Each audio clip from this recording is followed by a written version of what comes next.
Oh, there I am.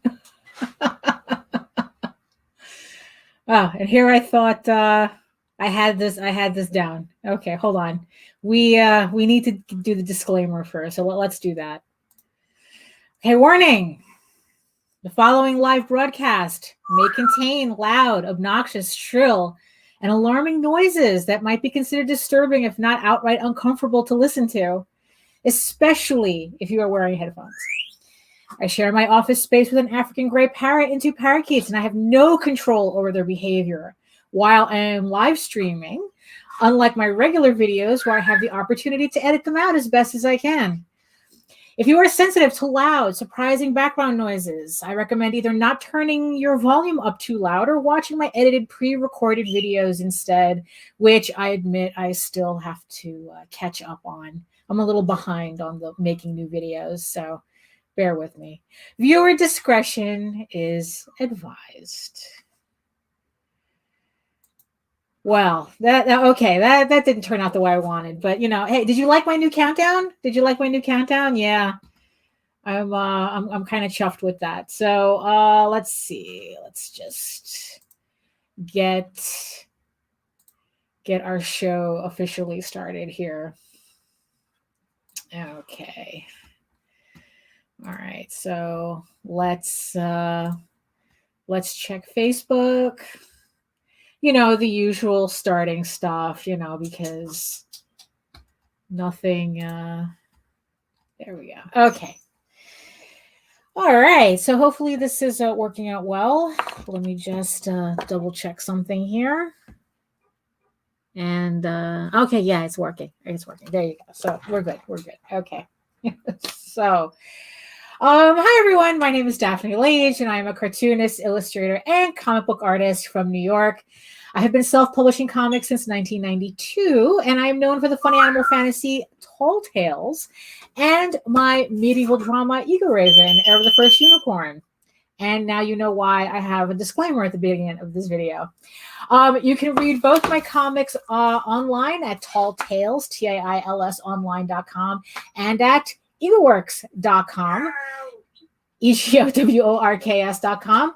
And if you are catching me on Facebook right now, you can also see an entire collection of videos as how I make these comics and commentary and art supply reviews and all that other fun stuff. You can see all these videos at my YouTube channel at Daphne Lage, Lage Art. So you can find me on all that. So welcome again to another live stream. I swear it's like, you do enough live streams, then you skip a couple, and then it feels like you haven't been online for a year. So, yeah, so a lot pretty much has happened. I had my, my cable wires replaced. So I convinced, what do they call themselves now? Spectrum to change my cable wires. So hopefully, so hopefully we won't have any problems with the wind, or a bumblebee getting in the way and freezing up my my video. So that's good. On the other front, though, I finally got my customized workstation computer that I had ordered back in January from Digital Storm. And I just want to give a quick review. It was worth the wait and every penny that I spent on it. Just being able to work efficiently on a computer that doesn't want to choke out every time I try to open up a file that even vaguely sounds like it might be in CMYK is mind blowing. I mean, videos that used to take me, I would literally have to leave the room and go do something else while it rendered. Now it's like I blink and it's done. So I am looking forward to really, really putting this computer through its paces and getting back to doing more edited videos and everything. So yeah, because that was, in the end, it's like that was the reason why I was really behind on video, because editing on that laptop was just, it got to a point where it got unbearable and I wasn't really looking forward to working on it. So, you know, in the end, it's like this computer couldn't have come at a better time. And of course, the second I plugged in the computer, all my other peripherals started saying, hey, mother, we are unwell. So I had to replace my scanner too, which I got a brand new scanner. My monitor tried to act up, but we got that thing working. So, and now I have my Wacom Cintiq plugged in the way it's supposed to, so it works correctly, so I can get back to pretty much hopefully being a lot more productive than I was able to on a computer that fought me at every turn. So we'll get to see how that goes. So housekeeping before we get started with today's arting. So right now, let's see. So what's going on right now? Well, right now, the most important thing, as you can see from the ticker at the bottom, right there, we have 6 days left on our Kickstarter for Tall Tales Thieves Quest. The volume 1, this collects the first 5 issues of the original Thieves Quest series from the very beginning. So if you went to the website and were a little bit intimidated by the 1,000+ pages that's on there for you to read, and, you know, come on, honestly, it's like not everybody likes to read comics online as much as they want to claim that we do. A lot of us don't. So you can now pick up a trade paperback on Kickstarter, links below. So you can do that. I'll spend a little time on the Kickstarter to give you guys an idea as to, you know, what's on it and what's available. So 6 days left on that. We are really close to hitting 3,500, which unlocks the metal bookmark. I want the metal bookmark. I'm sitting here screaming like Augustus and Claudius, like, I want my eagles, you know? So yeah, I want my metal bookmark. So we have that. Also, next Monday, I'm holding a special live stream because I guess people really like these things. Because I'm finally doing a launch party for Eagle Raven issue 2. So yeah, next Monday, actually no, not next Monday, this coming Monday, May 3rd. Yeah, 4 o'clock, same time as this stream here. I will be holding a live launch party for Eagle Raven, Air the First Unicorn, issues 1 and issue 2. Issue 2 is at the printers right now being proofed. I'm looking forward to getting those proofs so I can have the actual book to show you guys as the Kickstarter starts.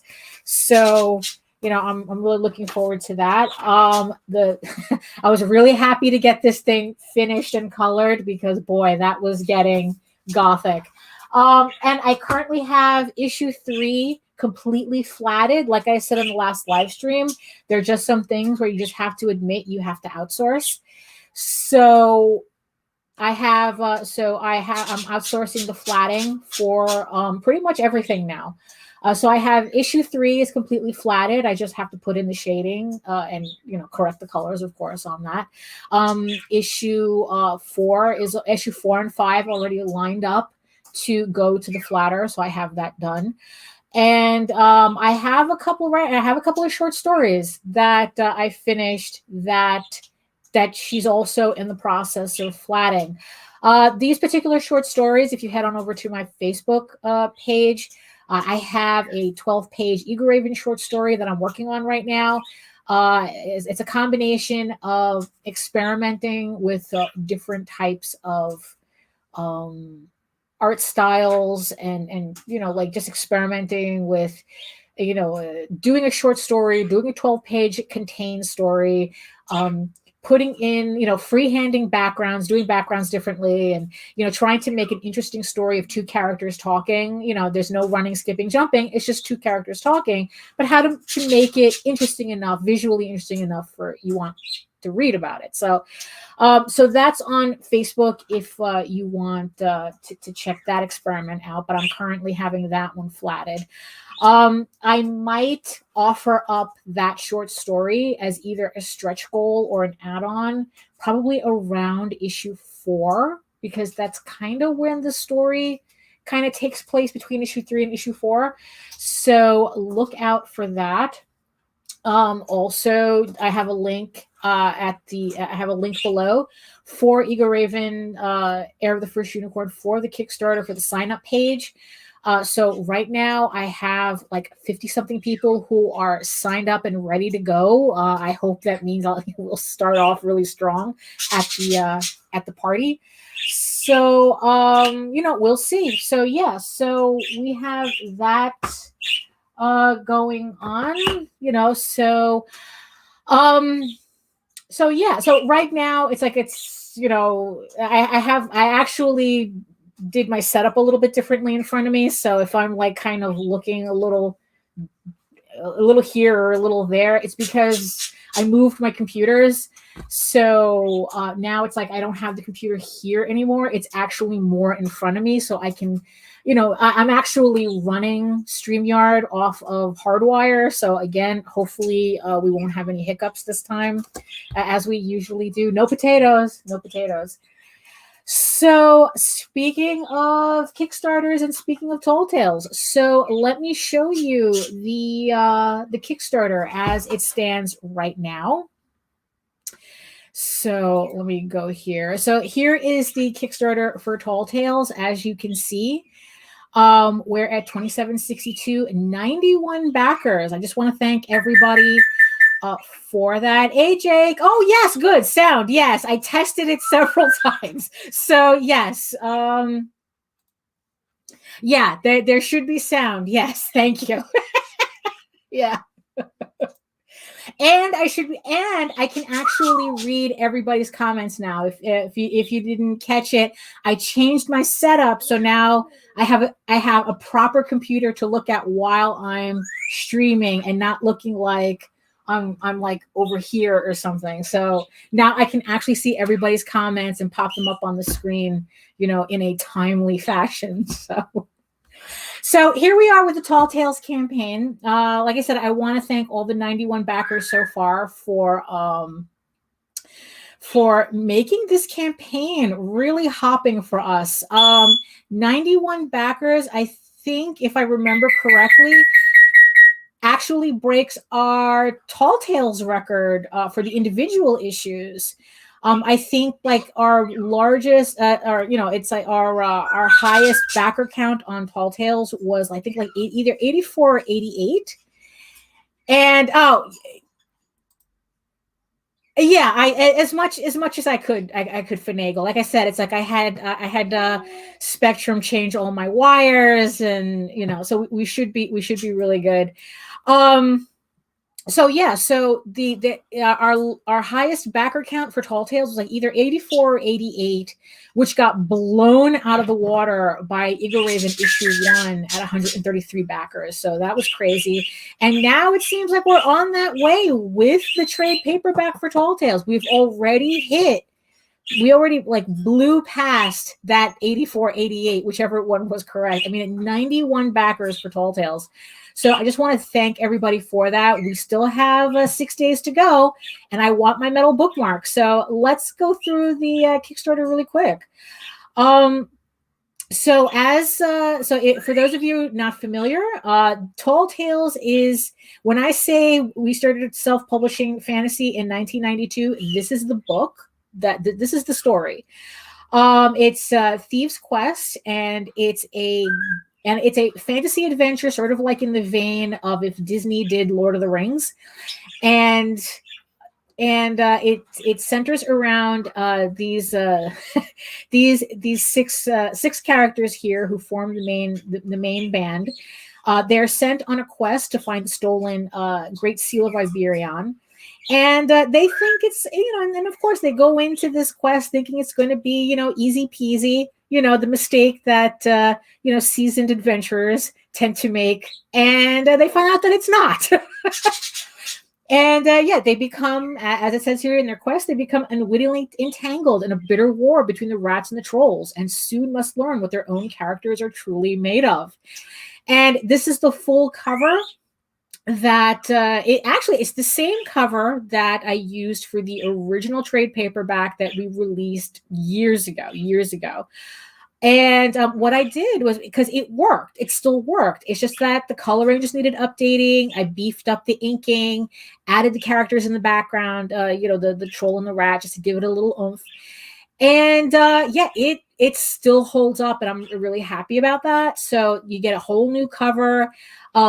Here are the first couple of pages for you to get an idea as to what the interior is.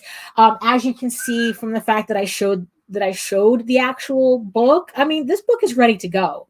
There is going to be barely any delay between the end of this campaign and the and sending it to the printer and getting the books back. So this book is ready to go. And like I said, if you wanted to check out more of these issues, you can head over to Tall Tales, TAILS online.com, and you can read the entire story arc. But like I said, it's a lot more convenient in a trade paperback format. So here's a mock-up of the book. I mean, you know what the book looks like. Like I said, I showed you the actual hard copy. And for those of you who need a little bit more convincing, a little bit more storytelling about, what's going on, I do have a primer video. It's about 15 minutes on my YouTube. You can see it, on the Kickstarter page, that explains the entire saga up till now. So if you want to know how deep this rabbit hole goes, there's rabbits and foxes and tigers and bears. Oh my. So it's all there. It's all there. So, let's see. So do I have, oh yeah. Hey, Varian. Well, it's like, I mean, I don't know if that's a good thing or a bad thing. Right? I know that that on the website, the shop website, it's $9.95 flat rate shipping. Although on the Kickstarter, it's standard. It's pretty much standard shipping, except for international, which we know is rather heinous, but So what do you get on this Kickstarter? So, of course, you have digital only rewards if you wanted, if you wanted something a little bit slightly more convenient than reading online, but still want to read on your phone, then we're going to have PDFs of that available. You could also get the hard copy and the PDFs. All the physical levels come with the PDF, so you'll always have a digital backup. And our next thing here that's been really popular is we have this art vinyl figure that we did of Silvermane, who's one of the main characters. He's this character right here. So we have a vinyl figure, and we have the set. The set is really popular, so you can get a vinyl figure. He's about 7 inches tall. And then we also have sketch cover editions. So the trade itself does not have a sketch cover, but what I do is that I take a blank sketch cover from one of our previous series, which could either be our current one, Tears of the Mother, or from the Peacekeepers, or a one shot, or So I Thought, and you will get a sketch cover on those individual issues. So it kind of serves a dual purpose. It's a collectible sample, I guess, if you want to look at it like that. So, and then it's like we have a full set where you can get, the trade, the PDF, the vinyl figure, and the sketch cover in one shot. So you get all your collectibles together. So, and then, so like I said, it's like we've already surpassed, meeting goal. And so this is the first stretch goal that we met, the Lotus Wars inspired Tall Tales sticker, which I'm really happy that we were able to unlock. We just recently unlocked the trading card at 2,500, and this is the metal bookmark that I want this metal bookmark. I mean, it's like, because I just want it. Come on, I know you guys want it too. You're getting a full trade. You want to be able to hold your space, your place in the book with a nice metal bookmark. Okay, it's like, I think it's like silver metal, and it's just really, really nice. but we have to hit 3,500 to do that. So yeah, so we're close. We're close. But yeah, we have 6 days. We have 6 days to do that. So and I'm pretty optimistic. I'm pretty optimistic because this is a really, really nice bookmark. I want it. I know you guys want it. So let's hop to it, right? So the thing that Kickstarter also allowed me to do this time around is add-ons. To everybody who asked, can you do add-ons? Yes. We have a small collection of items that you can add on to your pledges. And as you can see here, Silvermane, the vinyl toy, comes in actually 4 different colorways you could choose from. We have a blue glow, a green glow, we have the black and white splatter, and we have the main version, which you can buy multiples of if you like. So also another thing that we have is just sketch covers. If you want to add more sketch covers to your order, we can do that too. It's it's randomly chosen covers from our other Tall Tale series, and you get random sketches on it, all full color. Some depending on how I feel, you might get metallic accents on it too, because sometimes I'm feeling fancy like that. So that's another thing. Also, for you collectors out there, I have a very limited amount of what is the artist proof edition. And what it is that it's the proof. It's the proofs that I made of the trade paperback. And they all have an original sketch inside, and they're numbered, and they're only limited to 9. I only have 9 of these. So the thing is though, the only difference, it's like, well, aside from having a sketch and it being numbered, the only difference that you're going to see between this version and the final versions that gets printed, it's slight cosmetic issues. The page numbers were a little too low for my taste, so that got tweaked. There was a couple of wording that I changed the wording on the back cover, but that's pretty much it. These are proofs, but there's not going to be a significant change from this version to the final printed version. So but yeah, these are going to be the only ones with the sketch and numbered. So you can get that.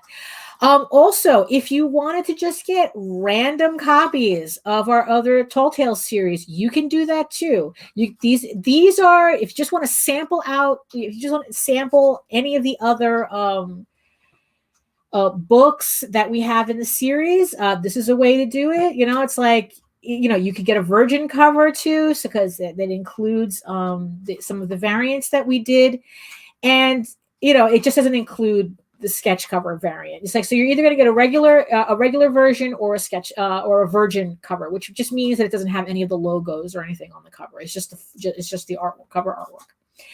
So that's pretty much it. So it's like, yeah, we have 6 days to go. I want my metal bookmark, and that's and that's pretty much it for that. So that so let me, okay, there we go. So at least now with the computer in front of me, it's a lot easier for me to do this. So, I don't have to do like too awkward. I mean, it's still a little awkward because I still have to stop, and look like I'm looking at a computer, but at least it's not as, it's not like, like that, that I used to. Okay. So here we go. Oh, thank you. Thank you very much. Thank you. Yeah, it's like, I think it was finally time that we put the trade together so that everyone could start this from the beginning. So yeah, so that's pretty much Tall Tales right now, volume 1. And and next, like I said, next Monday we're doing a launch party for Eagle Raven, and yeah, it's just going to be what campaigns on campaigns on campaigns. I swear to God. It's like, when I said at the beginning of the year, it was either like go big or go home. I probably should have thought about that a little bit more. But you know, but that's what's going on. So yeah, so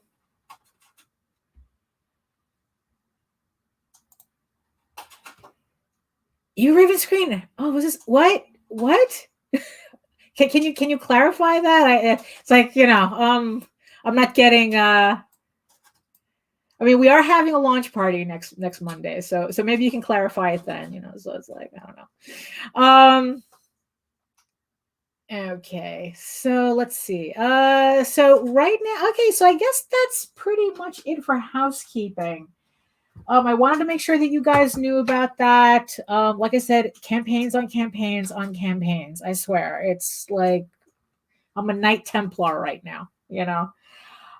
So let's kind of, okay, so it's like we're almost like a half hour in, and well, we were 26 minutes in.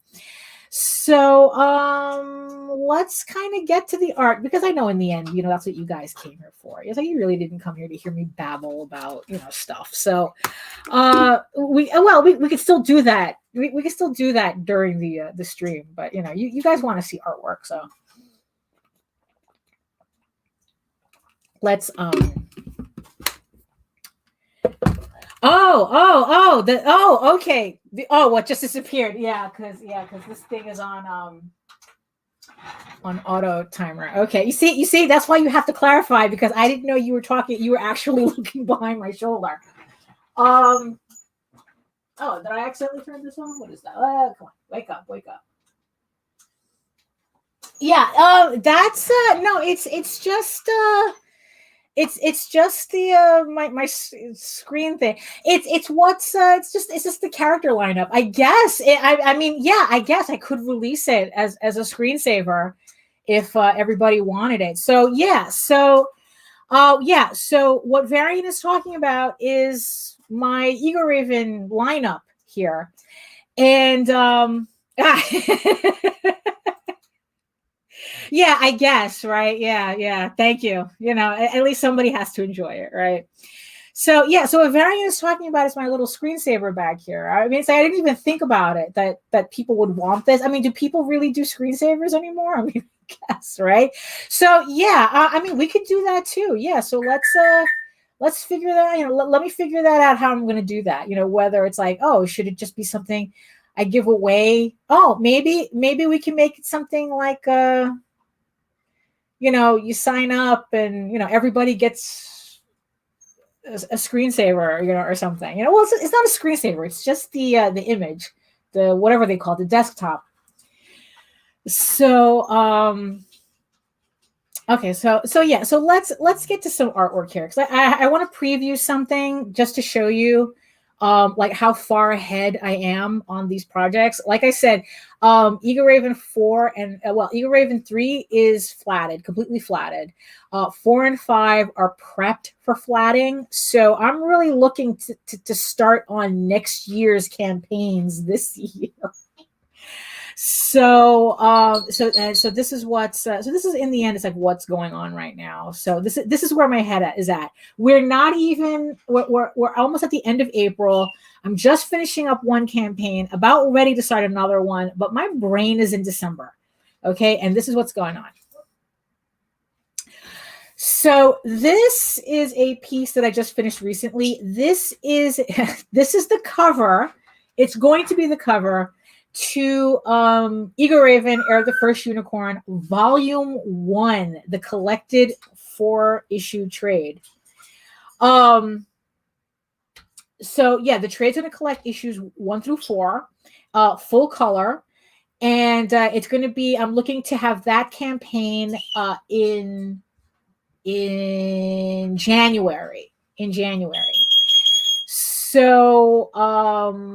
So yeah, so that's where my brain is right now. So it's like, so this is going to be the cover. Once it's colored, it's going to be like a nice little poster. Maybe I'll do a screen thing for it too, so everybody could get that. But yeah, so I'm really looking forward to coloring this. But yeah, so I just figured you'd all like to get a good look, you know, a little sneak peek at what's going on for next year. So yeah, I'm already ahead with the trade.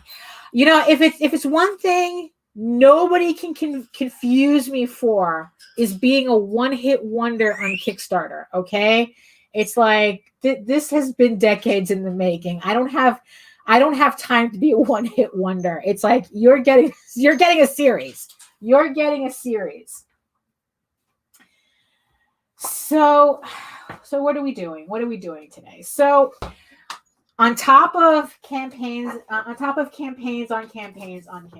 So one of the other campaigns that is coming up, that's not me specifically, but well, yes and no. It's, you know, it's the never ending, you know, campaigning of the Oswald Chronicles, right? So JD has he's setting up his next campaign for the Oswald Chronicles on Kickstarter. I don't have any details on that, so I can't give you any more information than that. All I know, it's coming. It's coming, and you'll know. So of course, you know, the part of the campaign offering is a chapbook, which is just a separate short story book that he writes that adds to the mythology, I guess, that is Oswald. It's, you know, it's stories that they just I don't know if he's going to convert them into comics, or they just haven't been converted into comics yet, or he just wants to have some stories that just work as prose, as short stories that you read in conjunction with the comics. I'm not sure. So he does these. So we're doing these chapbooks that's just illustrated short stories. This is a image from the previous one, called The Trial of Oswald. And yeah, so now there's the next book I have to work on. So I've already, I guess let me show you the process here. So this is the script that he gave me for the story. So what I did was I read the story, and then I did all my little layouts actually on the script. They look like that. You know, so it's like, so as I'm reading, I'm sketching on the script to get an idea. It's like, okay, I want to do this piece, I want to do that piece. To kind of help me narrow it down, what I did was the circled numbers is me randomly picking sections so that I can kind of like balance out the amount of my artwork that's in the story. So it's not like, so I don't end up with like, oh, I did all the stories, the pictures at the beginning of the book. You know, I want enough images to flow through the story. So I have an image that opens, I have an image that closes, and then I have 2 images on the inside. Because in the end, it's like I narrowed it down to 4 images. I might do a 5th piece, but I'm not sure. It depends on how I feel after I'm done with these. So yeah, so here's another one. This is going to be one of the other pieces that I'm working on. So yeah, so that's what the sketch looks like. It's just, yeah, so I'm just reading and sketching at the same time just to get these just to know what I'm working on throughout the book. So, and then what I did was I scanned in these blue line sketches, and then I tightened them up a bit. I had printed them out, tightened them up a bit, and then made actual blue lines that I'm going to be inking on. So I don't know if you can actually, so here's the blue line. Oh, I forgot to adjust the focus. Damn. Let me see if I can fix that. Hold on. So you guys can see it. Hold on. Turn off autofocus. And okay, that's completely okay. I just messed up my camera. Hold on. Okay.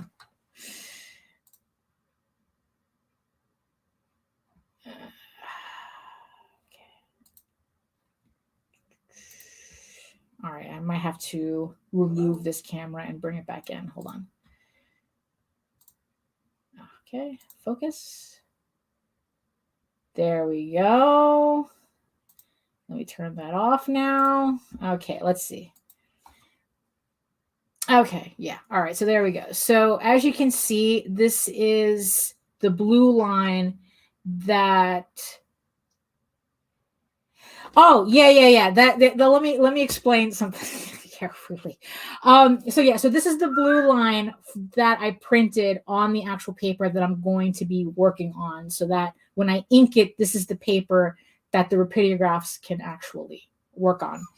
So so I took that sketch, put it on my blue line, beefed them up on the computer, printed them on my paper using my Canon Pixma Pro 100, 100, I think is 100. And, and then, I can work on those properly. It's like, okay, there we go. Let me just adjust this. Like I said, I'm still setting this up. It's like, okay, so this is, like I said, this is the piece from the previous one. So here's the thing. Here's the thing. Now, I'm always talking about how I'm experimenting with my artwork, trying to push myself. I mean, it's kind of funny to say it this way, but it's like to push myself to be uncomfortable enough, because I think that there's some artists out there that it's like they just stick with what's easy and then they leave it at that, and then they wonder why they never improve. So what I do, I do the opposite. It's like, if a piece is too easy for me, that makes me uncomfortable in the wrong way, because it means that if it's a little too easy, it means that there's nothing going on in it. So I always have to make sure I'm like struggling a bit, if that makes any sense, because in the end, it's like, it's the only way I know that I'm pushing towards something, so in this case, so especially in this particular piece, I always feel that backgrounds is my weak spot. So, it's like, okay, how can I force myself to put backgrounds, and not just any backgrounds, like backgrounds that'll really, push me forward. And I don't know, for some reason, it always ends up as libraries. I just realized this recently, that it's like every chance I get, for some reason, I subconsciously put libraries in backgrounds. Like, like it's like something about, okay, you want to draw a background, you want to practice backgrounds, I'm going to make you practice backgrounds. And it's like, you're going to draw in each individual book. You're going to draw these shelves. You're going to, the whole thing, because, it's like everything is, it's like the library has almost become like a default background, and it's infuriating. I don't know why. It's like, but at least I think I'm getting a little better at drawing libraries. So it's like, always push yourself to be uncomfortable as you work, because that's how you're pushing yourself. Yeah, hey John. If you're struggling, you're developing your creative muscle. Yeah, exactly. I mean, it's like, and that's what it is. That's what I strive for, is to push those muscles. I mean, honestly, I wish I had thought of this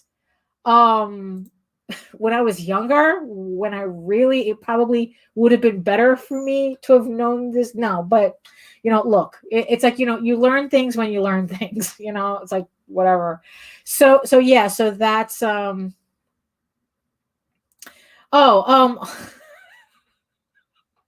this book enthusiasm, more appropriate for a different show after dark. Really now? Really? What are you talking about, Jake? Really?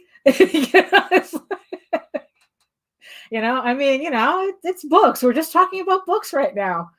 I don't know. I don't know where you're going. So, so, so yeah, so that's, yeah. So thank you. I really appreciate the compliment. Oh, oh, now we're official. Oh, Mr. Joe McPhee's in the house. Hello. Hello. Yes, it's yeah, I'm Indie Volt's official teenager.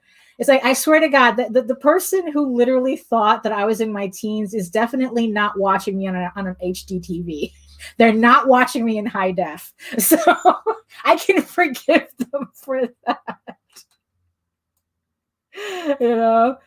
Um, so, so, right. Well, if the shoe fits, feel free to tap dance. Yes. So yeah, so that's the secret of getting better. So the secret to getting better is just sucking less at it. you just grind at what you just grind at it until you suck less at it. And that's really, the only real way to do it. So okay, so let's choose one of these pencils, one of these blue lines to start working on. So, how many? This Kickstarter.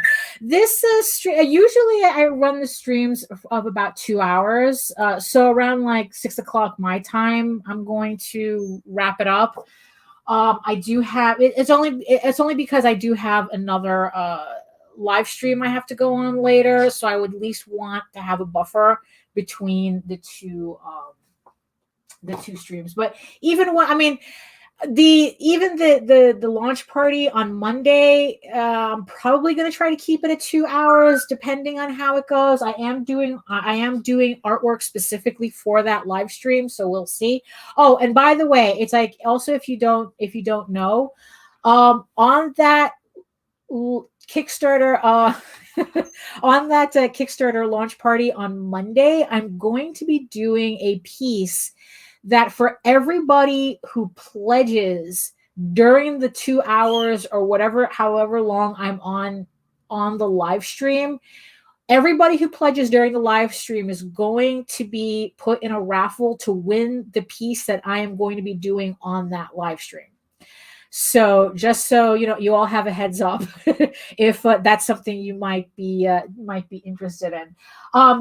If you want, I'll give you a quick sneak peek. So this is a quick preview of the artwork I'm going to be working on Monday for the launch party. So it's going to be inked in color, and all the people who pledge during the live stream is going to be put in a raffle and have a chance to win this piece in their order. It could be a digital level, or it could be a physical level. So everybody, whatever you play, the only pledges that don't count is just the it has to be an actual level, not the donation pledge. Okay, so let's just clarify that. So you have to actually purchase a level in order to qualify for that sketch. So, and you have to stay on that level too. I'm going to keep an eye on you. I'm going to keep an eye on you guys. It's like no pledging to be in the raffle and then dumping your pledge after. Okay. So, let's be chill about that. What was I saying? I think we were just going to, yeah. Oh, yeah, exactly. Yeah, exactly. So, I appreciate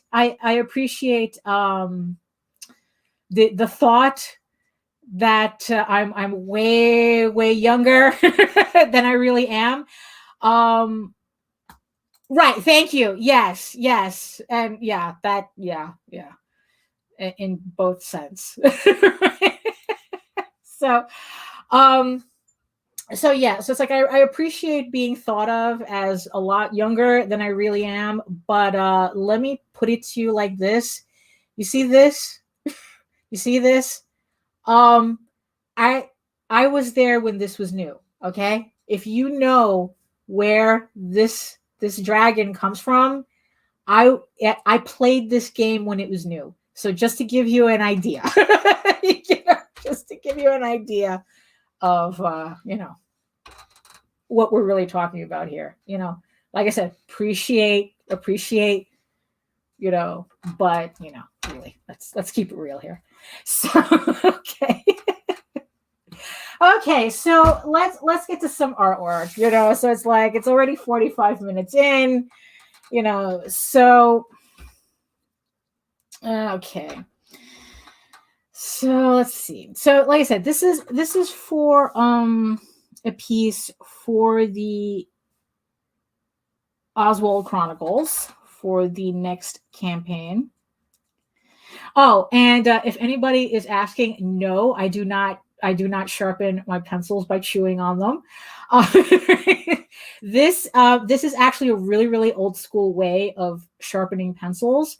I use a razor blade, and then I use sandpaper to sharpen it. And what I found is that my pencils actually last longer when I do it that way, as opposed to using a sharpener. So so if you're kind of wondering what's the deal with my pencil, that's what it is. Because it's like, if I just use a sharpener, that's what it looks like. But if I do it this way, my pencils last significantly longer than if I just that's literally what I'm doing. So okay, where were we? So yes, so the Oswald Chronicles. So yes, I don't know anything about this campaign. I think it's going to be, we were just passing through 3 and 4, but I don't know when he's planning on releasing that. So this is going to be the end cap illustration for the book. I always try to do that, to have at least the front piece and the end piece of each of his books.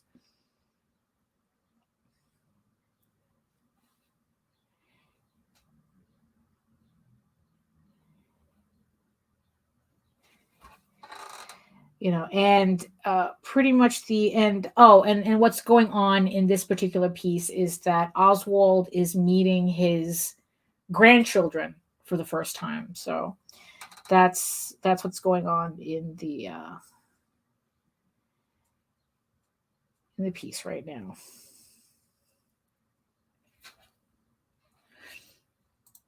Yeah, it's like I cut my pencil with a Scout pocket knife too. Yeah, it does. I was really surprised. I'm very heavy-handed, and I was really surprised at how making the lead like this, cutting them like this, really keeps me from pressing. It's really weird how that works. I think it's because I don't know, it just feels different. Oh, okay. So here we go. So news, breaking news. So we have Indie Vault Revolt, which is another book that I also have artwork in. It's a collection, and it's an anthology collection by Indie Vault and Arrow Comics. And it's like how many days they have left. I know they had like 30 something days left. And yes, so they just reached $2,100. So let's give a little. Let's see. What do I got here? What can we? Here we go. Here we go. There we go. Good for Indie Vault for keeping it strong. So yeah, so you can also check that out too if you go to Indiegogo, though. That's on Indiegogo. If Jake, if you want, you can put a link to it in the chat so everybody can see it. So yeah, so I have an 8-page mischievous story in that in that comic. And I think what it is, like, I think right now it's at 140 pages, and like for every either 5 or 10 backers, they add another 10 pages to the book. So we're gonna have a pretty, we're gonna have a nice thick comic book at the end of the campaign.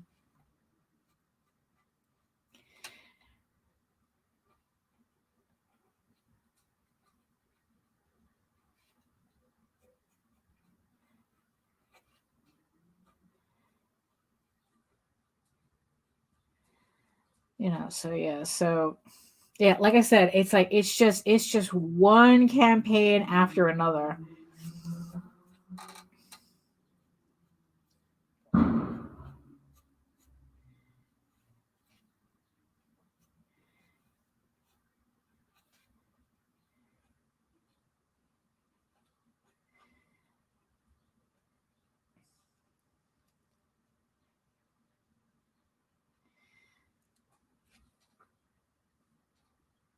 Oh, okay. All right. So Jake is telling me that, oh, okay. All right. So you can't even put it in the YouTube, just in the chat in general. You can't do that? Oh, okay. Oh, wait. Yeah, I might have a thing that blocks links now that you mention it. I might have a thing that does that. So what I'll do after the stream, I'll put a link to the Indie Vault Indiegogo so that in the comments, so that everyone can follow that too. You can go check that out.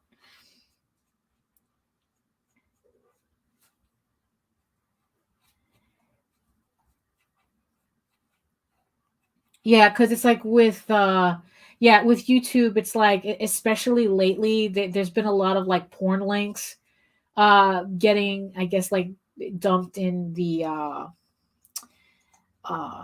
comments section. I think it's a bot doing it or something, because it's always kind of like the same type of link. So yeah, I've been like blocking like crazy. So yeah, but if you go to Indiegogo, and I think if you just look up Revolt, like Indie Vault Revolt, you'll find the book. So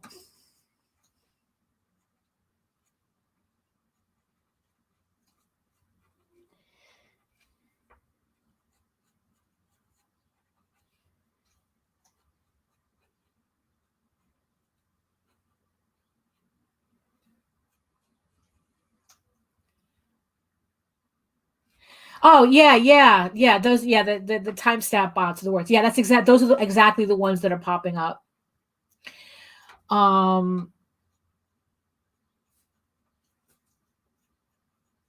Yeah, they're really annoying. But what spam isn't really.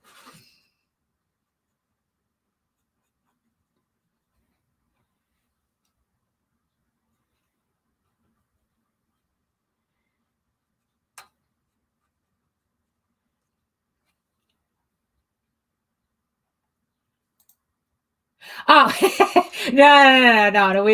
That's a different type of that's a different type of style, art style. Yeah. Yeah, the no, that was the razor blade that I used to sharpen this pencil, because John Celestri had commented on a previous picture that it looked like I chew on my pencils to sharpen them. I was like, no. So yeah, no. So I sharpen my pencils now with a razor blade.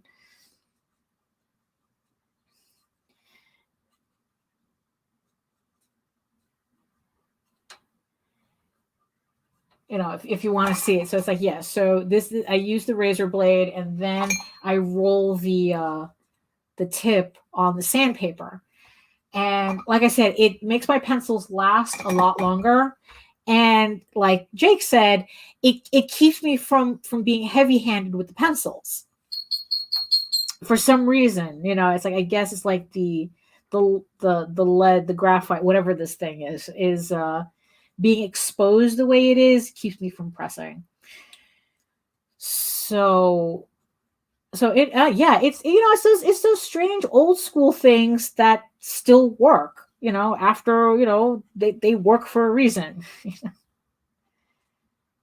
You know, I do have I guess it's considered like a high-end sharpener. Like I paid like $30 for it. It's from Hitachi or Mitsubishi. I think it's Mitsubishi. You know, yeah, the car company. They make pencil sharpeners too. And it's a it's a really, you know, it gets really, really sharp points. But yeah, but it eats the pencil. It really does to get that point. So I just started doing it this way. It's like I forgot why. I think it was probably because I was feeling lazy and didn't want to take out the pencil sharpener. And then I just realized how much better using the razor was. Um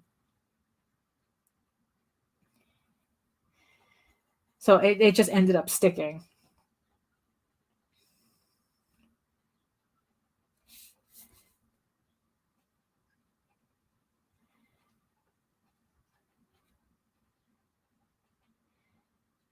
Yeah, so right now it's like even though it kind of looks like I kind of know what I'm doing, I usually have some other reference that I keep around me to do the clothing the way I want, but right now it's like I really don't feel like doing, you know, dealing with that. So I'm kind of improvising the costumes that I'm drawing in, and then later I'm gonna get my other reference and I'm going to tighten it up the way I want the clothing to look like.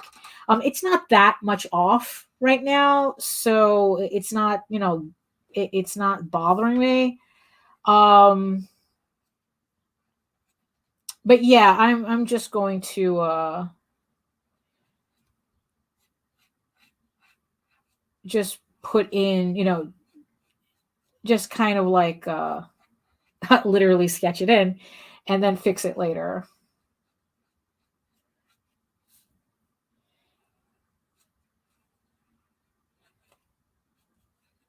Now, what did I? Oh, okay, yeah. Oh, okay. So I'm gonna go back to one of the comments. Okay, so 'cause I just wanted to clarify. Well, not clarify, but I just wanted to talk about something, which was I think that maybe you guys might find interesting or not, but you know, whatever.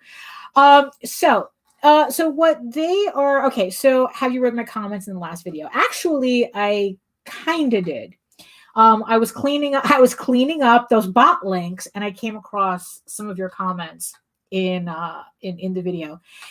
And what they're talking about is what they did was they, you know, I mean, it's like if you remember them from previous, you know, they talk a lot about, ask me questions about tall tales and everything, and they wanted to share some ideas as to I guess what they felt would be cool for the story to happen in the story with certain characters and things like that. And it's like, look, you know, which is always fun, which is always fun. The only thing though is that I didn't read them because technically I can't. It's kind of a weird legal thing, so I'm not going to comment. So you know, forgive me for not commenting about what you spoke about in the comments directly, because technically legally I can't, because it's like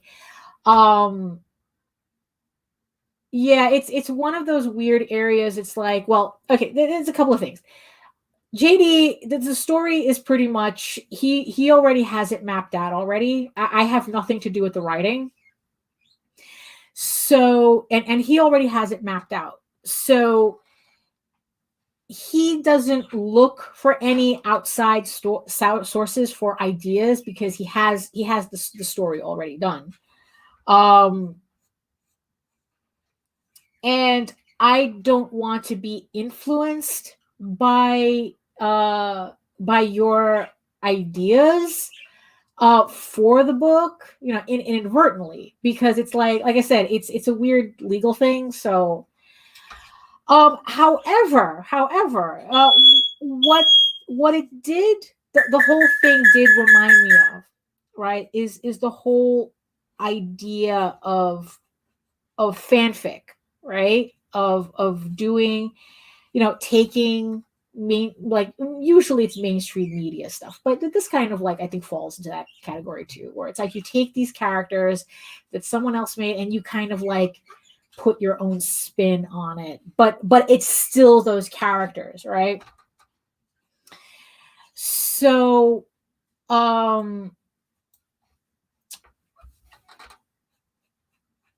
so what so what I was just thinking of is how to use how it's actually beneficial. Like a lot of people like to really talk negatively about fanfic because like, it's like you're using somebody else's work, you're not really writing. And it's like, no, it's actually writing. As somebody who wrote fanfic in the past, yes, I have fanfic. I have written fanfic, and if you really want to see it, it's on my DeviantArt. So you can head on. So I have a link downstairs to my DeviantArt page, and probably my only completed public fanfic is on my DeviantArt. And I recently reread it. I hadn't read it in years, so it's like it kind of like once I finished uploading it, I serialized it on DeviantArt with new artwork, and then I just left it. I didn't think about it. And not the other day, but probably like a month or so ago, I was cleaning out, trying to look for a file or something, and I came across the PDF of this fanfic, and I sat down and read it. And I read, it's like, not to toot my own horn, but, I was compelled by my own writing, even for a fanfic. So, and the funny thing is that what I realized when I was reading the fanfic was that was how the fanfic was how I was working out story elements that would eventually end up in Ego Raven. But I'm talking like I recognized the scenes, how they correlated with each other. The scene that I used in the fanfic and how it ended up in the Ego Raven story, including including dialogue, certain scenes. Just like some things were tweaked between. There were some things that I just took completely from that fanfic and put it in the context of Ego Raven, and it completely worked. So, so that was how I used a fanfic to help create an original piece of work of art for me. It's like, so instead you can still read the fanfic, but it helped with the writing that I did for Ego Raven. So I thought that was pretty funny to realize. So in terms of your comments, giving like story ideas and whatnot. So what that just, made me think, that's like, if you really like those ideas that you put in the comments, like I said, I can't look at them because I don't want to be unintentionally influenced by them. But that could be the basis. I mean, it's like those fanfic ideas, I guess, for lack of a better term, could be used to create something original that you could actually build yourself, as opposed to like okay, so these Tall Tales characters would be your base, but then you could build it into something original that you could run with, and you pretty much create your own fandom, on based on that.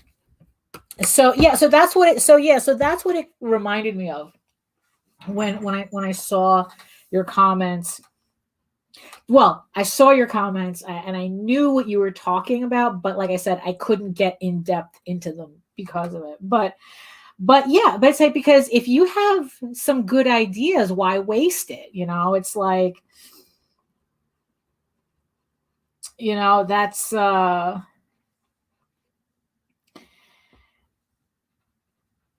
it's like, yeah, I was just, because there's a lot of debate about fanfic, and you know oh, is it real writing, and honestly, I can say yes, it is. Yes, it is. I mean, writing is writing. Any praxis, it's like, it's the writing equivalent of fan art.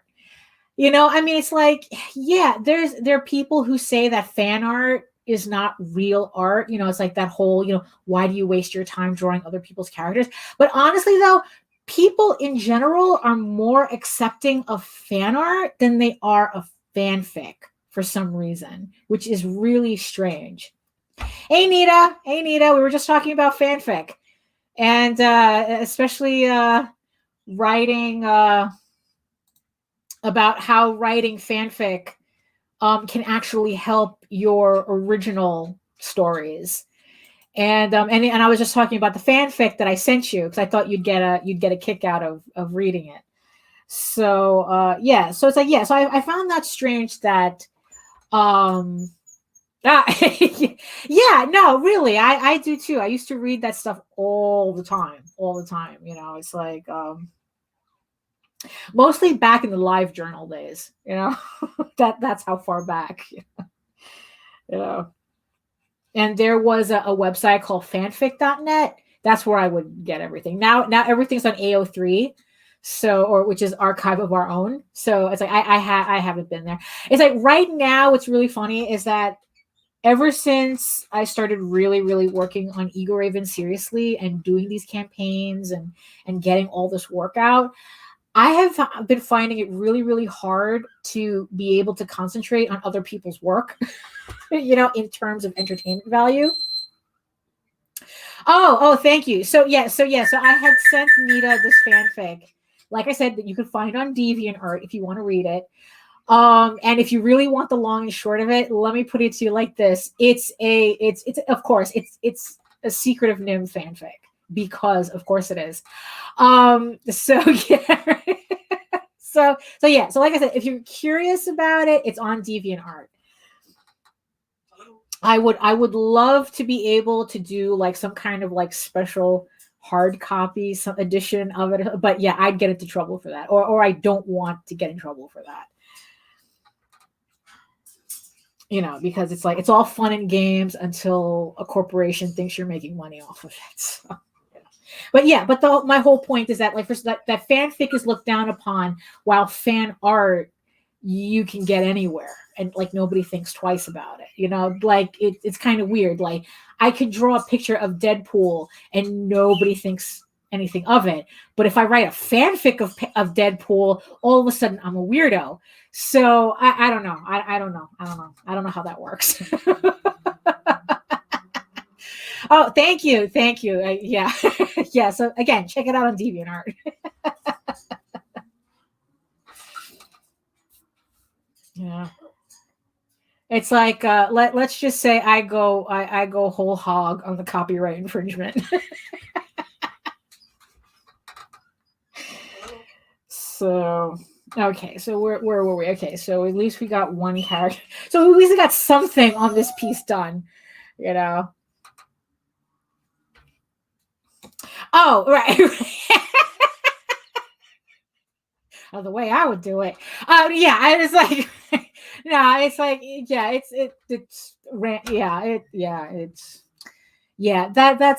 that's not something I'm interested in doing. So you don't have to worry about it. Like I said, I'm more interested in concentrating on my doing my own work, than do like fan. Like, fanfic is fun when you got nothing else going on, which is pretty much how I got that fanfic done. But now it's like, I'm just like, like here, like the waterline is right here in the amount of stuff that I have to do. So yeah, playing around with fanfic is just completely out of the question. Yeah, it's like, yeah, you can yeah, exactly. You write a story, and yeah, I don't understand what the difference is, to tell you the truth. I'm kind of wondering if it has something to do with the fact that, you know how like plagiarism in terms of writing seems to have a lot harsher consequences than art plagiarism. So I don't know if that has something to do with it. I mean, remember back in the day when Anne Rice was suing everybody for doing fanfic? You know, it's like, really, it's like there came a point where it's like if you wanted to read like Lestat fanfic, you had to go on the fan version of the dark web to find it because she was literally sending out lawyers to hunt everybody down. So yeah, I don't know. I think I don't know if it's because like literary rules are different than visual art rules. So it's like, yeah, I don't know. I don't know.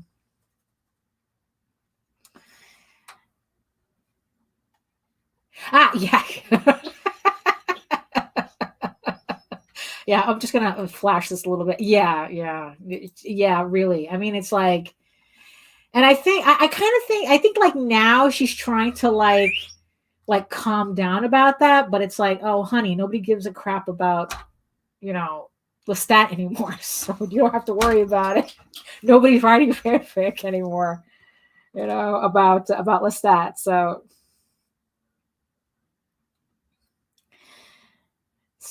let's see.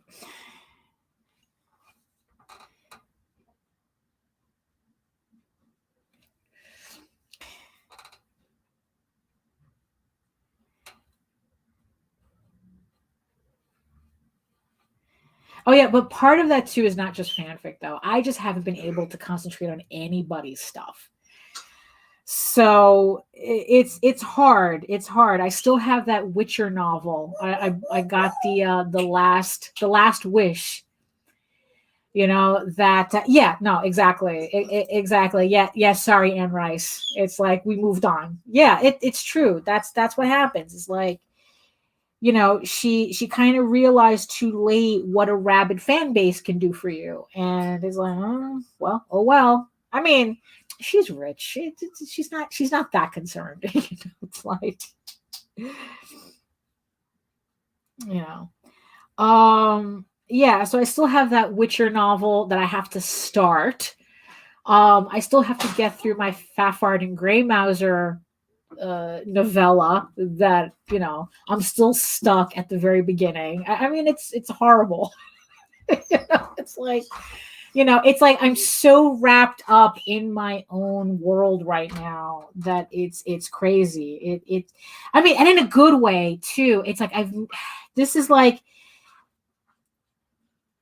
you know, it's just, you know what, if I'm going to, oh, right. Yeah. Yeah, about that. Yeah, I'm kind of still on the yeah, you mean there? You mean there? Yeah. Yeah, it's rough. It's rough. You know, it's like I have just, it's like lately especially, it's like, you know, it's doing all this artwork, putting together books, putting together campaigns. You know, I have to get back to coloring again. It's like, look, let me tell you a dirty little secret. Okay, I'm going to tell everybody a really dirty secret, and not in the fun way. You know that Tall Tales issue 6? I'm still working on that thing. Tall Tales issue 6 for Tears of the Mother. I literally started that shit before lockdown last year. I was doing layouts. I came across the post for it when I was just scrolling through my Twitter feed that that, you know, I came across the post from last year right before we started, and I was doing the layouts for that issue. I still have to finish inking it. I mean, I have never taken this long to finish an issue. I mean, it's felt like it, but no, this is really something that's embarrassing. I mean, actually the embarrassing part is that if I just sat down and gave myself 2 weeks straight to work on this, I'd be done. That's it. It's kind of like the artistic equivalent of putting off that task, that you put it off for days and weeks. You never get to that task, and then when you finally do it, it took you 15 minutes, and you learn nothing from that experience. That's what's going on with Tall Tales issue 6. Now, not for nothing though, it's still scheduled for July. Okay, Tall Tales issue 6 is scheduled to be on Kickstarter July. I will have it done. It's just that I gotta sit down.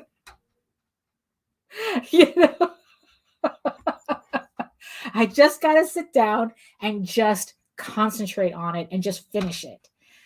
So that's what's. Yeah, I'm sorry to disappoint you. Yeah.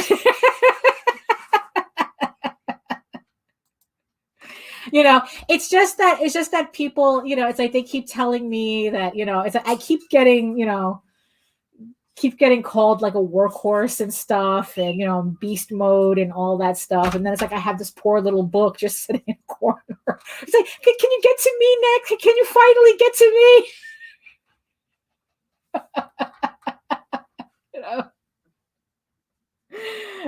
So it's like, yeah, that's the so yeah, it's like, yeah, so it's like it's really hard for me to concentrate on other people's work when it's like I have so much of my own to do.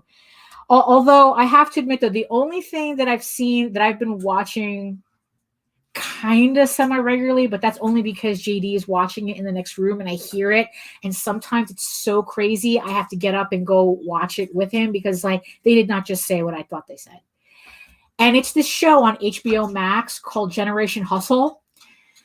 And it's the craziest show so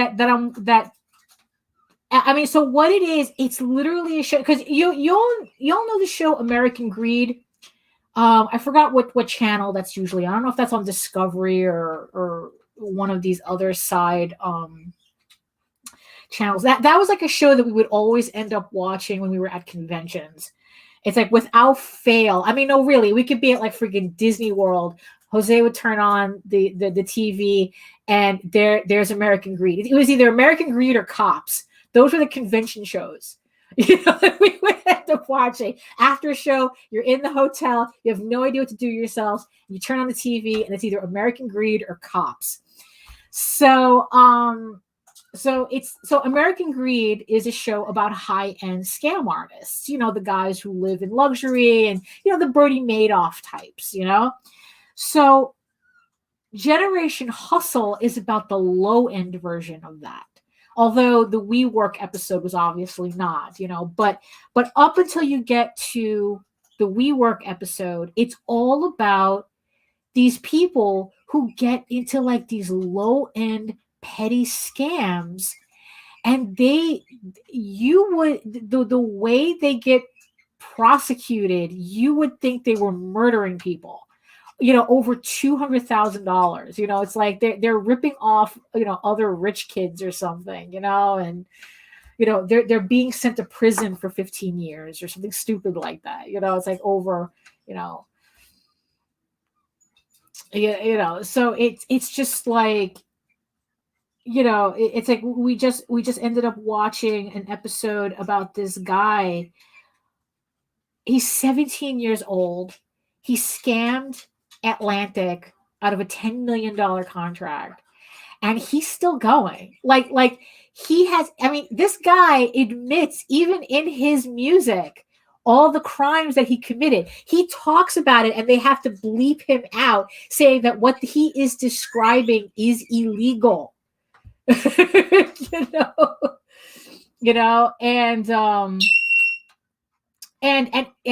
the cops, and they're interviewing the investigator that's trying to nail him on something, and they can't so far for some reason.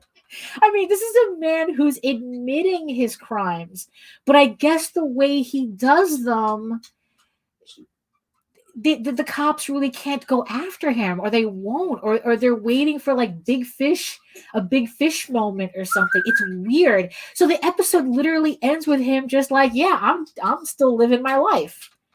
And it's weird. While all the other episodes, everyone's like, oh yeah, I went to prison, I'm being investigated by the SEC, I mean, and this kid is like, nah, I'm living. Yeah, it's like, it sounds like an uncool. Yeah, it's exactly what that is. It's exactly the whole episode about WeWork. I was traumatized at the end of that episode. I mean, how anybody willfully functions like that is beyond me, I mean, there was one episode about an Instagram scammer, which I was familiar with because I read the story about it, several months ago. Actually, no, it was longer than that. And they were talking about how Andy Warhol would have loved this. And I'm like, well, oh my God. It's like the internet is the reason why I miss Andy Warhol.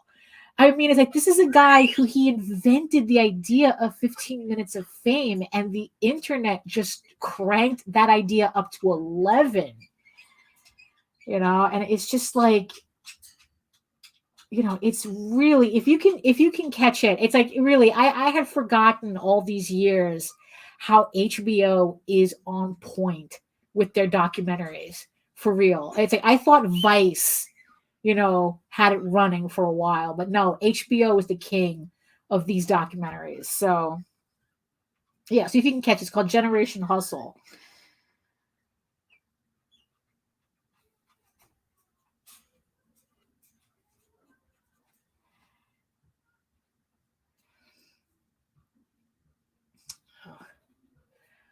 Yeah.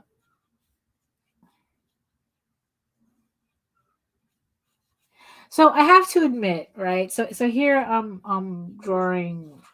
So now I'm working on Oswald here, and it's kind of weird how it's like, as these stories go on, the chapbooks, right? And it's like, Oswald started off as this whimsical little mouse type of thing. And it's like, and here I am drawing him in full clothing and whatnot, and it's like, oh, it's like, oh, he's a furry now. He's a furry character now. He stopped being like a mouse a long time ago. Oh, yeah. It's like, we live in the age of clout and bedazzling. It really is. I mean, it's like, it is so fake. Like you had the there was one episode specifically on Instagram scamming, and then the one that we just watched about the rapper, everything he did was scamming on Instagram. Everything, it's like he couldn't function without Instagram. Like, it made everything completely that easy for him. I mean, it's like, yeah, and it's like, yeah, and it's like, I mean, it really is amazing what people will do. Actually, what's really funny is that how the underlying theme of these episodes is that, man, people love attention. It's like, attention whoring doesn't even begin to describe it. It's like, excuse me, it's like they become like the attention that they get from being like either doing certain things or being associated with certain people is like, it literally is a drug. You, like, if they could sell that feeling, it's like, and the money just seems to be secondary. Although in the WeWork guy, it's like, yeah, he loved the attention, but he especially loved being able to walk away from collapsing his company for $1 billion, right? So it's like, who knew that those would be the simpler times, though?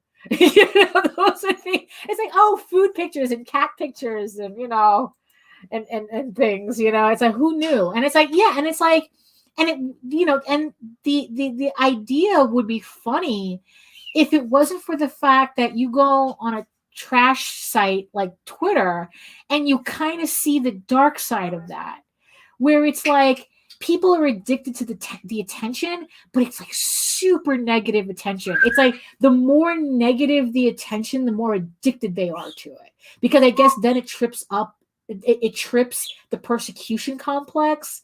And man, do people love feeling like they're being martyred for stupid shit. I mean, that's I mean, if I can call Twitter out for some, it's that's what makes Twitter unbearable.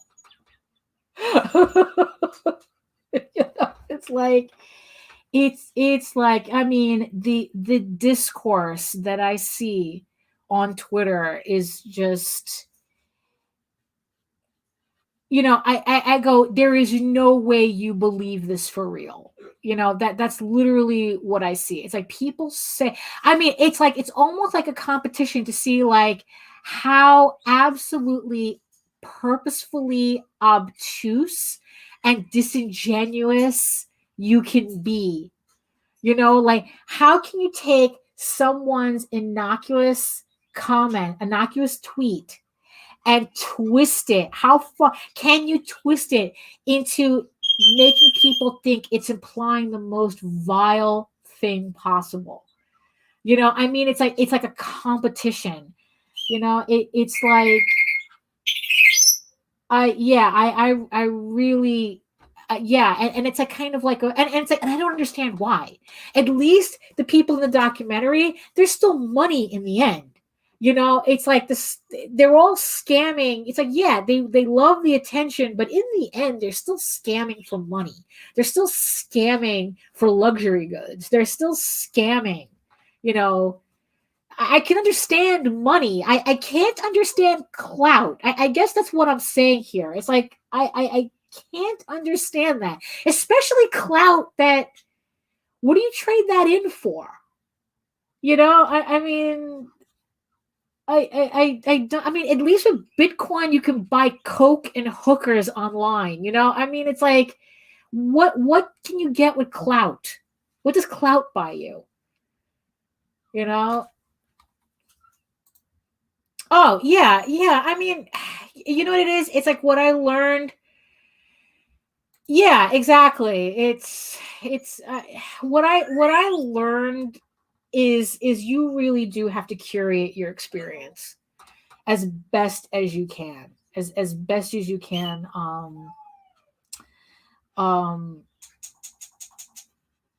Online. See, that's why I have a disclaimer at the beginning.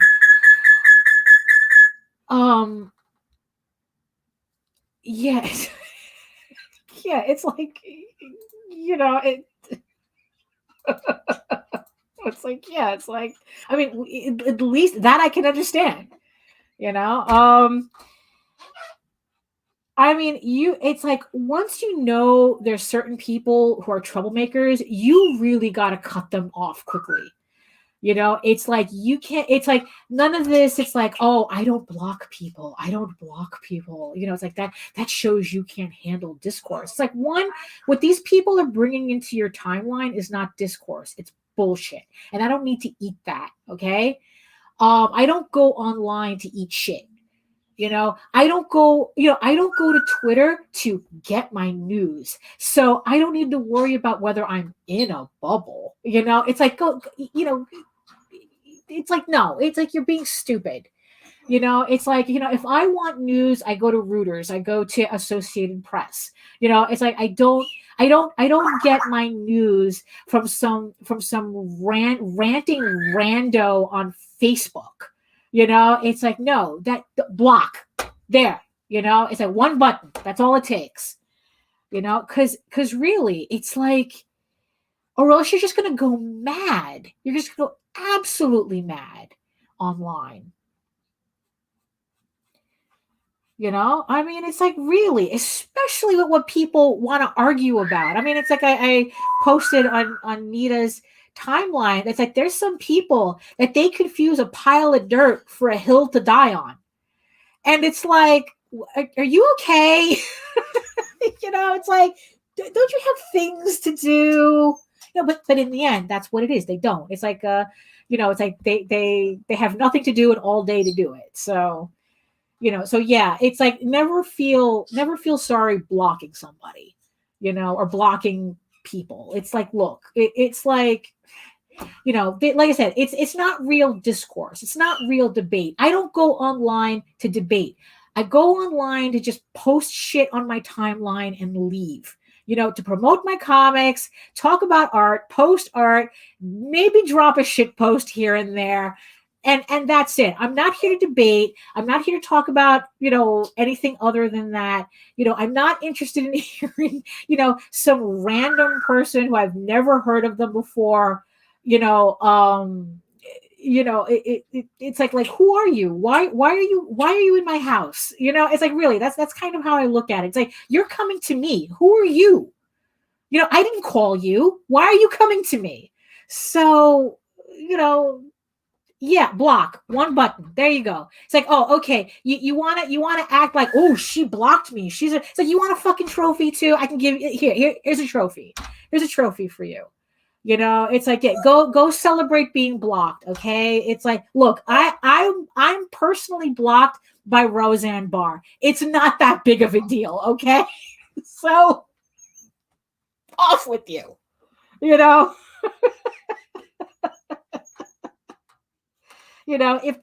that's what you consider, if being blocked is what you consider an accomplishment, oh honey, you need to see somebody. I mean, I suggest therapy, really, because really, if that's an accomplishment, your standards are not even off the floor, really, So it's like, yeah, you want to crow about being blocked by people? You have my pity, really. You have my pity. Oh, Jake, really? No, for real. This is what I'm seeing on Twitter. Friggin' literal children. I swear to God, there are people calling for social media sites to literally be 18 plus, to not allow anybody under 18 to be on social media, to have their own accounts. And I swear to God, the discourse that I see, it's like, you know what? That sounds like a really good idea. Because I don't know where these kids are coming from. I really don't. And I'm talking literal children too. I don't know where they're coming from.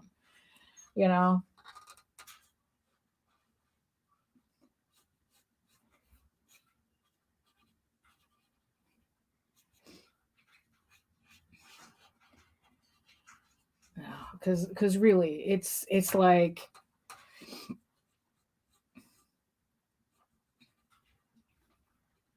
I mean, really, it's like, to have a 12-year-old tell a grown woman on Twitter that she needs to go to therapy because she does erotic artwork for adults. I mean, like you're going to do erotic artwork for anybody else. It's really, it's like, no. It's like the whole thing with Copa that happened on YouTube. It's like that all of a sudden we were being held to a standard, that it's like, I really had no interest in being held to, that it's like, oh, your content has to be a certain way because the chillins might see it. And it's like, I'm not interested in the chillins. Okay. It's like, even the fact that I have to mark everything 13 plus is, it's like, no, it's like, I'm making content for adults because I'm an adult and I want to talk to adults. Although sometimes the way we talk that's kind of dubious. But but I'm not interested in catering any of my work to children. So I don't feel like, so I kind of resent this idea that we have to do. Yeah, I know. It's like everybody who complains about cancel culture, that cancel culture is not a new thing. It's like, one, I hate the term cancel culture because that's not what the word canceled means. It's like cancel culture came out of African American vernacular, and it meant that you were pulling financial and emotional support from somebody. Okay, that's what that meant. To cancel somebody meant that you were not supporting somebody. Period. Doesn't mean anything else. Only when it came into, I don't know, white marketing did it turn into this thing where it's like cancel culture means we're going to destroy your life. We're going to destroy every aspect of your life because of whatever stupid shit we deemed criminal at that point, at that moment. And the thing is, though, and then what happens? People actually doing criminal shit are still getting away with their stuff because now the waters are so muddied with everybody calling everything toxic and abusive and and it's like, oh, this is violence, and and it's like, so now actual abuse, actual violence, actual criminality is able to camouflage itself in that, and this is, and it's like, and look, and this is not new. This is not new. I remember Tipper Gore. Look up, I remember Two Live Crew. Look, I remember Maplethorpe. I remember the Dixie Chicks, okay? I remember Janet Jackson. I remember Piss Christ, okay? It's like, I remember the Elephant Dung Madonna. The city almost closed down literal museums because goddamn Giuliani got a bug up his ass about a photograph and a painting. Don't talk to me about cancel culture. It's not new. It is not new. It's like we're already in the middle of another satanic panic already. It's like, really? It's like, can I at least get Dungeons and Dragons cartoon back on TV if we're gonna rehash the 80s? I mean, that's the craziest thing. And it's like, and the internet really makes it way too easy for people to bug out. And it's ridiculous. It's absolutely ridiculous. And this is why, and what's funny is like, I love the live streams because it's like, oh, it allows me to catch up with work, but then I get wrapped up with talking with everybody. So it's like, I never get to finish anything. But you know what? That's the trade-off. The piece gets done when it gets done. Okay.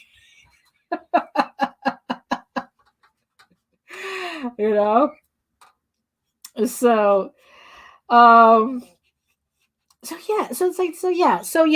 I propose that all social media sites should be completely closed off to anybody 18 and under. I mean, really, it's like, I think that it's just really, it's like, at least actually be an adult, if you're going to try to make adult arguments,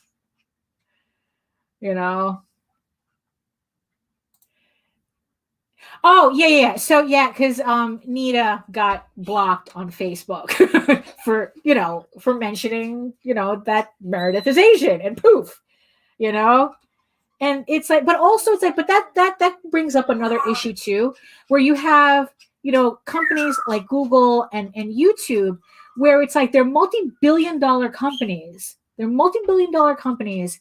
And they probably have like a staff, like a workforce of like 1,200 people. And they're literally running a global service. So what happens is that they use bots to do all the heavy lifting, you know? So it's like, so that's why you can't get in contact with anybody.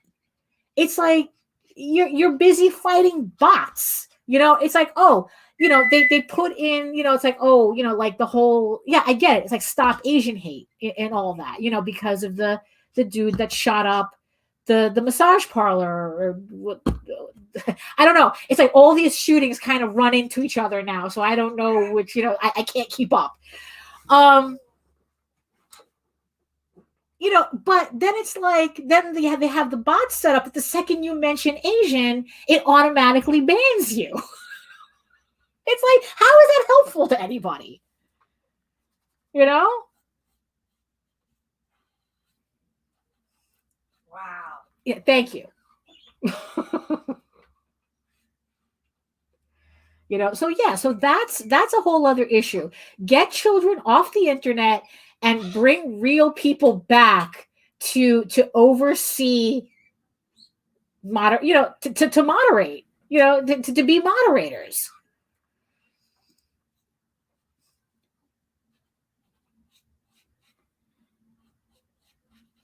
Wow. Yeah, I know.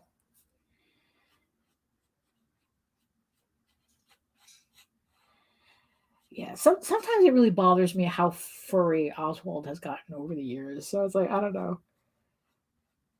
I might ooh, the doorbell might be UPS. So give me a minute. Give me a second here. Give me a second here.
Okay, yeah, that was UPS, and I think we might have some breaking news.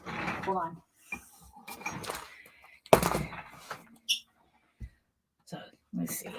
So remember at the beginning of the show, I was talking about how I sent the proofs out to Eagle Raven issue 2 to get done. So at least when the Kickstarter starts, I have the proofs already. So one of the other things that I sent out to get proofs was a new version of this, which is my prequel story for Eagle Raven. So I have been working on this since the first Kickstarter. So it's, for those of you who don't know, it's a prose prequel to Eagle Raven. It takes place before it takes place before the first issue. So it continues into it. And it's a prequel story about how Eagle Raven's parents met, because unicorn girls don't come out of nowhere.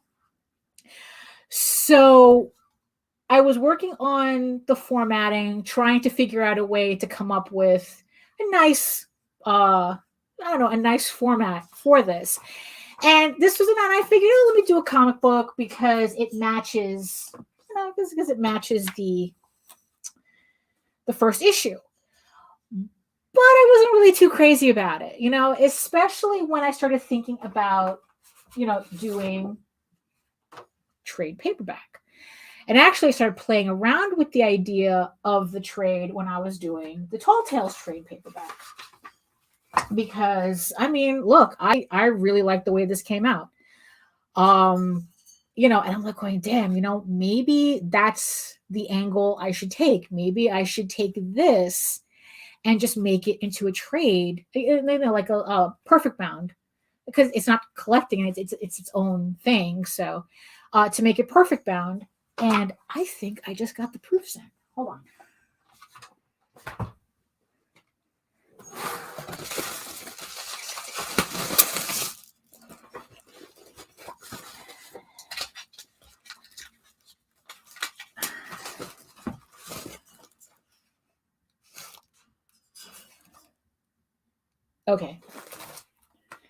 Okay. All right.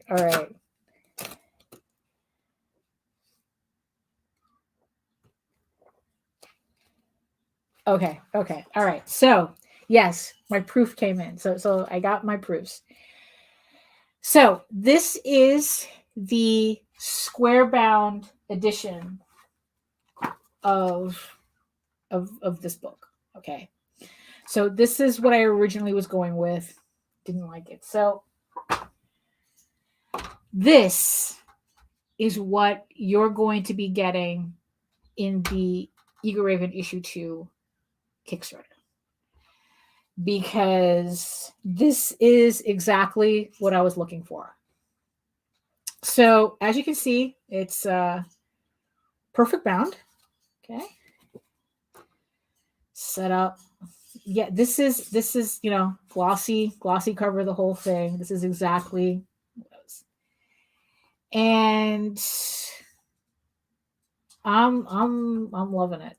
This is it. So yeah, this is exactly.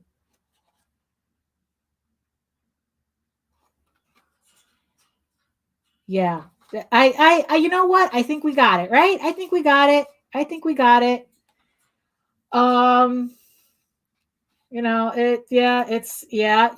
Yay, definitely, right? Yeah, it's funny, thank you. Yes, this is one of my proofs. So I'm still waiting for the proof to issue 2. This is the prequel proof, but this is pretty much it. Yeah. So this is why I love doing these in it so far in advance, so that when the Kickstarter starts, I have the books. Nobody can look at my Kickstarters and wonder, is she going to fulfill? Okay, no, it's look, the proofs are here. Look at this.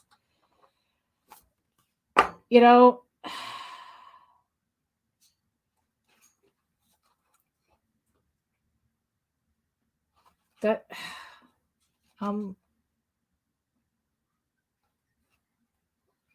now think about it. It's like, in January, when that trade for issues 1 and 4 come out, and you have this book next to the other one. Now, mind you, I'm so far ahead on that trade that the proof is probably going to get done way before the end of the year. To tell you the truth. If I can get a proof for that Eagle Raven issue 1 trade by like maybe September, I will. Just so, I'm pretty sure. Yeah.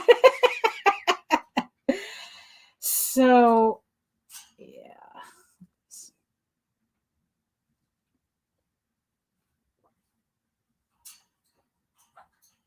Oh, but you want to know the worst part is, though?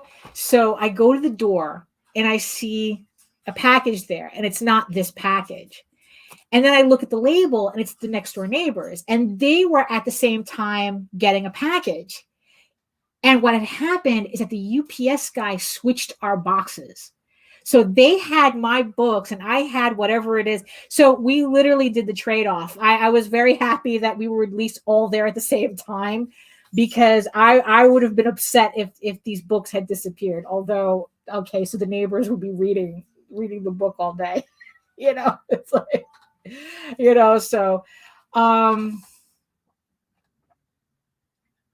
so yeah. These end papers have got to be my favorite things though, because I did that with Tall Tales, because it really does give me the opportunity to show off the inks of the cover, and and having so it's like, so I'm doing that to all my trades, because I mean, that just, when you just open it and you just see that just,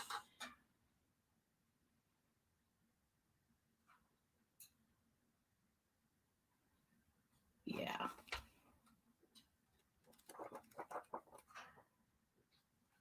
That's really funny. Oh, no, I think that was the original version. I think that might have been, no, 56? No? Okay. Because I have to look at my file, because it's like, I could have sworn I had like an end paper here with this, but I think I took it out when I was trying to figure out how many pages to do this. Oh, right. I think I traded that page. Right. So I had, in the original file, I had like an end paper like this with character, because it's like you have to have a certain amount of pages for it to bind, for it to print properly and to bind properly. So I guess in the original version, I had an end paper here that it was blank and it had a little character there, but I think I had removed it so that I would be able to have this front piece here. So, oh, thank you.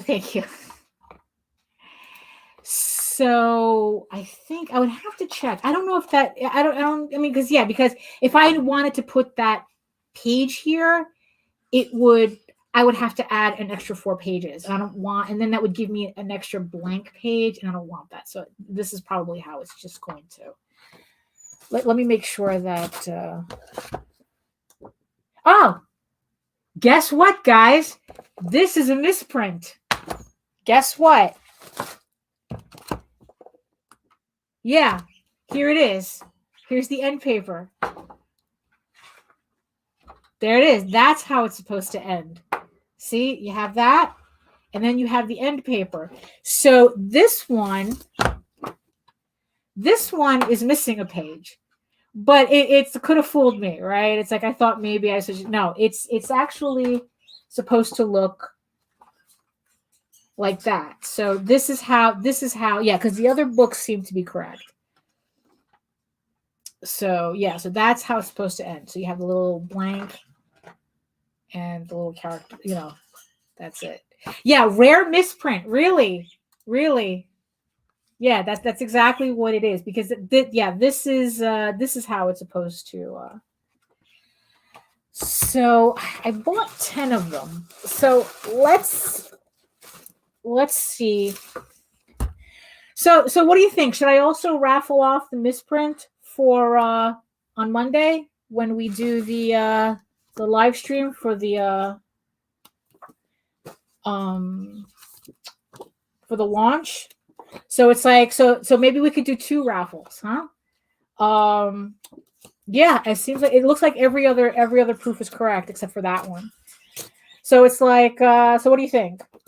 So raffle off the rare misprint. Yeah, that's funny. It would be the first one I would look at too, right?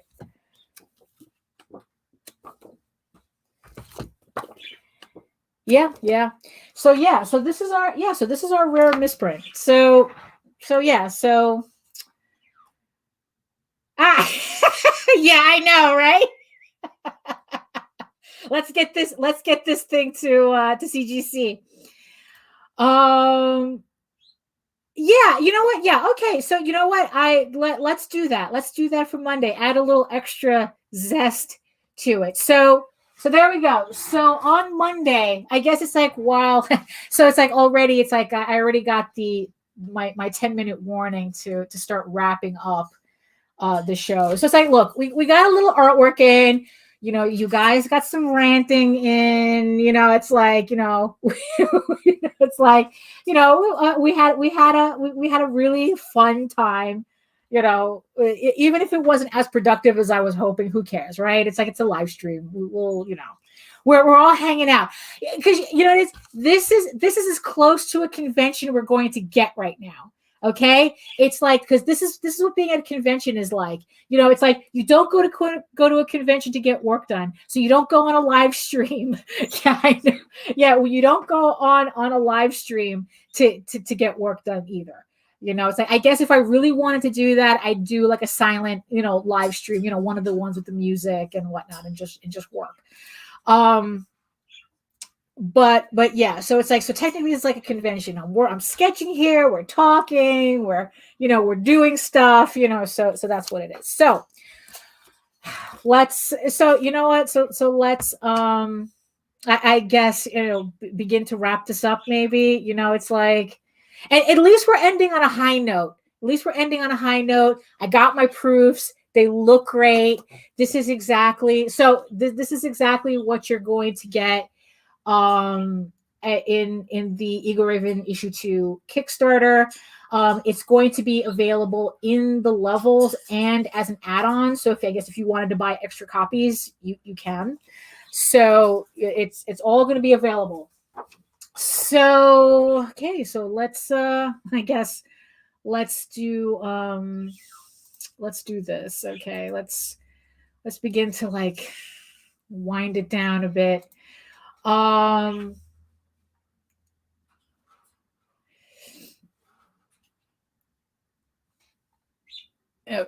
Oh, look at that. Oh, there we go. It's like there. It's like, I was kind of wondering. So it's like, why does my screen look naked? Okay. So, all right. Monday. So Monday we have the Eagle Raven Heir of the First Unicorn issue 1. And where's my issue 2? It's somewhere. It's just a sample anyway. So, Eagle Raven issue 1 and 2 Kickstarter Monday, 4:00 launch party. I'm going to launch the Kickstarter live on the live stream. So it's not going to launch. The live stream will start at 4. We'll probably give it a couple of minutes for me to like get everything set up and then we'll launch it, and then we'll see how it goes from there. So there's not going to be like it's not going to be, I'm launching the Kickstarter at 4:00 exactly. It's just we're going to start the show. We're going to mingle a bit, and then I'm going to launch it, and then we're going to get into the drawing the artwork that, okay. So this is going to be the artwork that I'm going to be working on Monday. So the live stream is going to be for 2-ish hours, depending on how long it takes me to finish this. I want to finish it at the, I want to finish at the same time I finish the live stream. So the live stream could run for 2 hours, could run for 2.5, depends on how long this takes. And what I'm going to do is, because Kickstarter, it's like I'm going to, so everybody who pledges on a level during the live stream, and it has to be an actual level, not the contribution level. There's an option where you can just donate money to the campaign. That doesn't count. You have to purchase a level. Now, it could be either a physical level or a digital level. So if you just buy the PDF, I will put you in the running to get the finished original piece put in your order. And again, as Jake said, no pump and dump. You have to be, you can't just, because it's going to be part of your order. So you have to commit to the level for the entire campaign. It's like, it's like no, buying and then winning the piece and then, and then abandoning the order. Okay. It's like, you have to, actually have, supported the campaign. So yeah, so any digital, any physical level, we'll put you in a raffle to get this piece.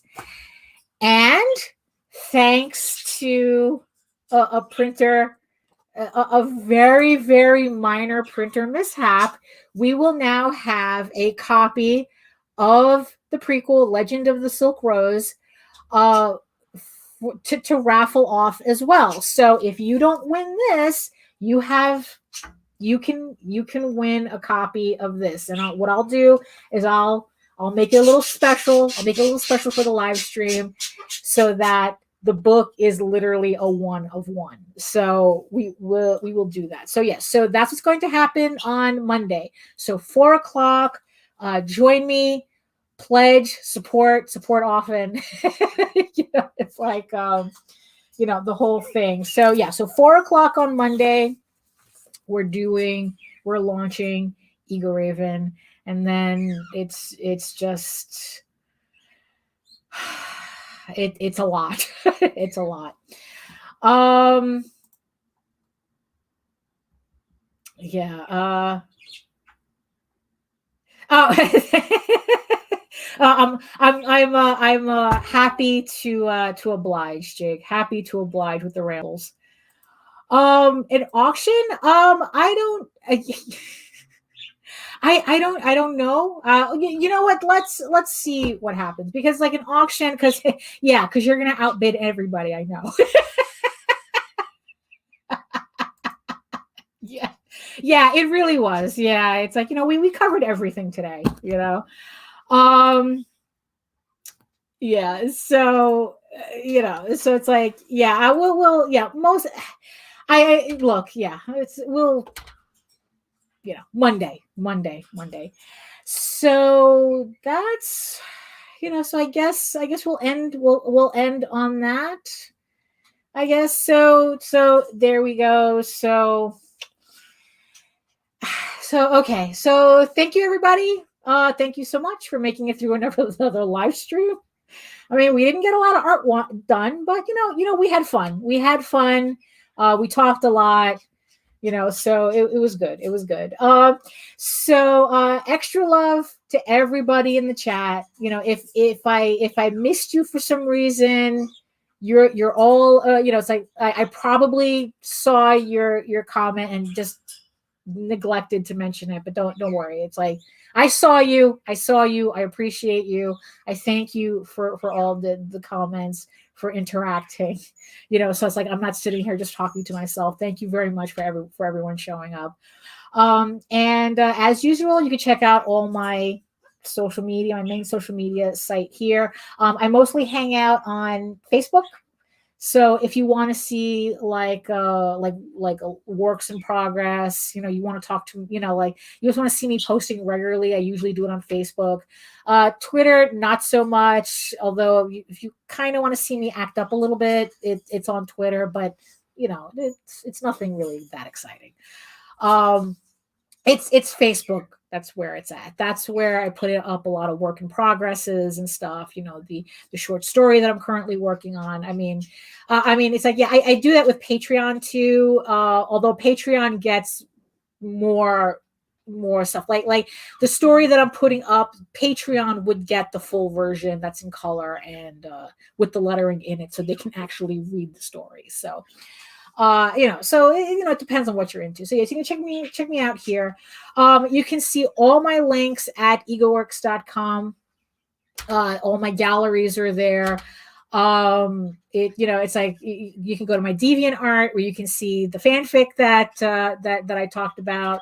It's like if you're into a little bit something else, I also have a direct link to my Fur Affinity, which is currently the only place where you can find my House of Bob stuff. So it's completely uncensored. It's the only place that it is. You have to be there. You have to be 18 plus to sign up and access and see everything. So, so there you go. So if you wanted to see that type of artwork, it's there. There's a link to it. There's a link to talltalesonline.com, where you can read Tall Tales for free. But honestly, though, Kickstarter is where you're going to prefer to get the collected edition, because it's a lot more convenient. And remember, metal bookmark. We have a metal bookmark to work towards. So, so if you want to learn more about art, illustration, making comics, the usual YouTube stuff, it's like I'd really appreciate, the likes, the comments, the shares, the subscribes, the algorithm. It's like whatever it takes to please the algorithm. And also, it's like, and don't forget, free comics and the links in the description box below. I mean, it's like you get the first 3 issues of Tall Tales for free for signing up. You get the first 3 issues of the Oswald Chronicles for signing up. And you get updated every month with all the campaigns, all the work, and everything that I'm working on at the moment. So, yeah, so, you want to keep up to date, sign up, get free comics. It helps the cause, So thank you again for spending time with me, and just hanging out. Like I said, it's the closest to a convention right now that we're experiencing. So I had fun. I hope you had fun too. And I'll make sure to run another live stream on a semi-regular schedule on Wednesdays. But like I said, Monday, I'll see you Monday for the Kickstarter launch of Eager Raven, Heir of the First Unicorn. Link to the launch page below, so it'll tell you the second it goes live. Get your pledges in early, get in those 2 raffles. And that's it. So thanks again, and I'll see you guys Monday. So there you go. So at least, we have something to look forward to. And that's it. So thanks again, and bye.